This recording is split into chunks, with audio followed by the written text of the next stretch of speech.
लंबे समय से इनके पास खुश होने की कोई वजह नहीं थी, लेकिन खुशियां कैसे मनाई जाती हैं इसे ये लोग भूले नहीं हैं। समझौते पर इजराइल का रुख साफ न होने के बावजूद उम्मीद जगी हुई है।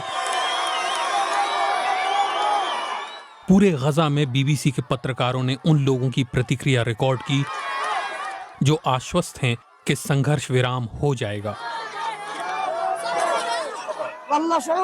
मैं इस खुशी को बयां नहीं कर सकती। हम बहुत खुश हैं कि हम गजा में अपने घर जा रहे हैं। हम उत्तरी गजा से यहाँ शरणार्थी बनकर आए हैं। संघर्ष विराम की खबर से हम बहुत खुश हैं। इजराइल के लोगों पर धीरे धीरे इस खबर का असर हो रहा है। ये खबर उसी दिन आई जो उनके लिए सबसे अहम दिनों में से एक है। उस दिन जब पूरे देश में सायरन की आवाज गूंजती है और हर कोई हॉलोकास्ट में मारे गए लोगों को याद करता है। अक्टूबर में हमास के हमले को झेलने वाले इजराइल के लिए ये चिंतन का दिन है। तेल अवीव की सड़कों पर ये वो लोग हैं जो मानते हैं कि इस समझौते से उनके जख्म भरने की शुरुआत हो सकती है और बंधकों की रिहाई हो सकती है।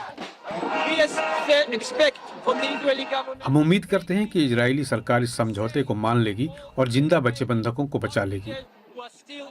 पर 7 महीने से चल रही इस जंग में इजरायली सेना ने हमास को खत्म करने का प्रण लिया। संघर्ष विराम का ये समझौता अगर इजराइल की शर्तों को पूरा नहीं करेगा तो इजराइल की गठबंधन वाली सरकार टूटने का भी खतरा है। इजराइल अपने वार्ताकारों को बातचीत आगे बढ़ाने के लिए भेजेगा, लेकिन हमले फिलहाल बंद नहीं करेगा।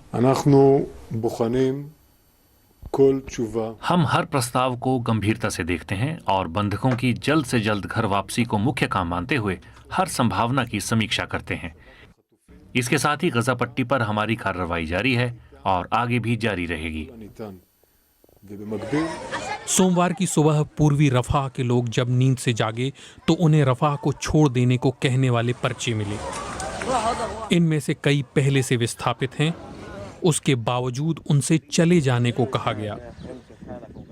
हर एक को कहा गया कि चाहे वो कितना ही बुजुर्ग या युवा क्यों ना हो, या जिसको इस जंग से सबसे ज्यादा खतरा हो।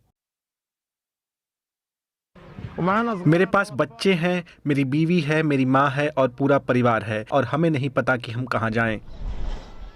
इजराइल कहता है अल मवासी की ओर जाओ या रफाह से दूर सुनसान जगहों पर। तथा कथित ह्यूमैनिटेरियन जोन्स का दायरा बढ़ाना था, पर वो कभी भी सुरक्षित नहीं थे, न भूख से, बीमारी से और न ही जंग से। रफाह में रविवार रात को हुई इजरायली कार्रवाई के बाद ऐसा मंजर था। लोगों को उम्मीद है कि अगर संघर्ष विराम हो गया तो शायद ये कुछ आखिरी हवाई हमले होंगे। हमास के ऐलान की खबर आने में अभी कुछ घंटे बाकी थे। हम मौत और तबाही से भागकर रफा आए सिर्फ तबाही देखने। वो हमें कहाँ ले जाना चाहते हैं? हम कहाँ जाएं?